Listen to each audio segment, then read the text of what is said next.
So here on the text to image page, you can see examples and you can scroll up or down, which is kind of interesting to see what the image is and what the result is. A hamster wearing a tracksuit and lifting weights.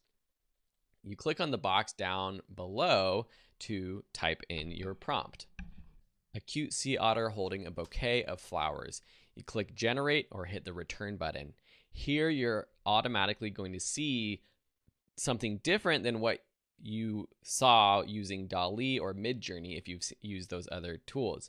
You have a lot of different options that can adjust this photo on the right hand side. Now we see the 4 variations that have been generated. You can click on one of them to open it up to see it in a bigger view. And for each of these photos, you have the option to download it. That might be the first thing you want to do.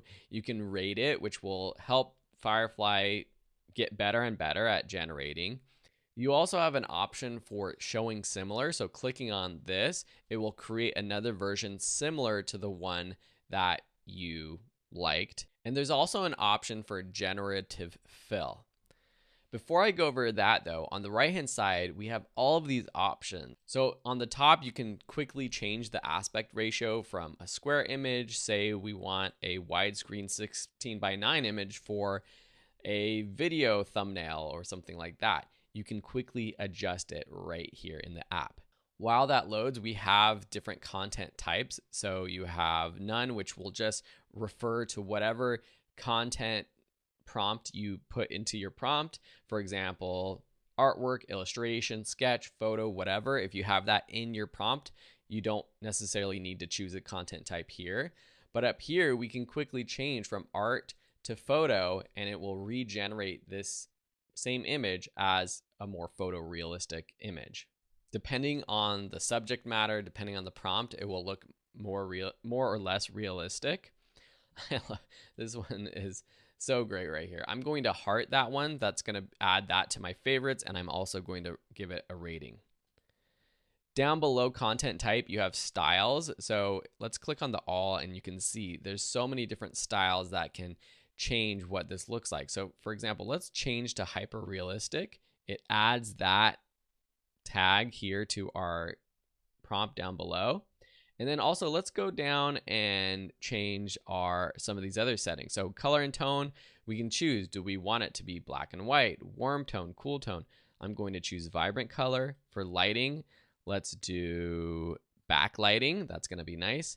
And composition, let's go ahead and do a close-up. So now we have all of these tags that help us adjust our image, and we're going to click generate. Now we have all 4 images with the styles that we applied, the different settings. This one now, beautiful backlighting on this hyper realistic image of this otter. Now this image doesn't look completely like a real photo. I'm going to go ahead and download it. So I'm going to click continue to download it. But a different prompt might work better. Let's leave all of these styles, and I'm just going to type in a long exposure of a waterfall. And let's actually change our aspect ratio to vertical. And now we have an image that looks quite realistic. You can see in the detail of this long exposure that the background looks pretty good. I might change some of these things like vibrant color. I would maybe just put none. Lighting, let's just do none as well. Composition, let's do wide angle. Let's regenerate these options. And now this image, which is the one that we were looking at before, a little bit more realistic because those colors weren't so vibrant and just not natural. And that's text to image. Play around with it. Use these other examples to give you some inspiration. And as I expand this course, I will give you lots more tips and advice for creating incredible images like the ones you see here. See you in the next lesson.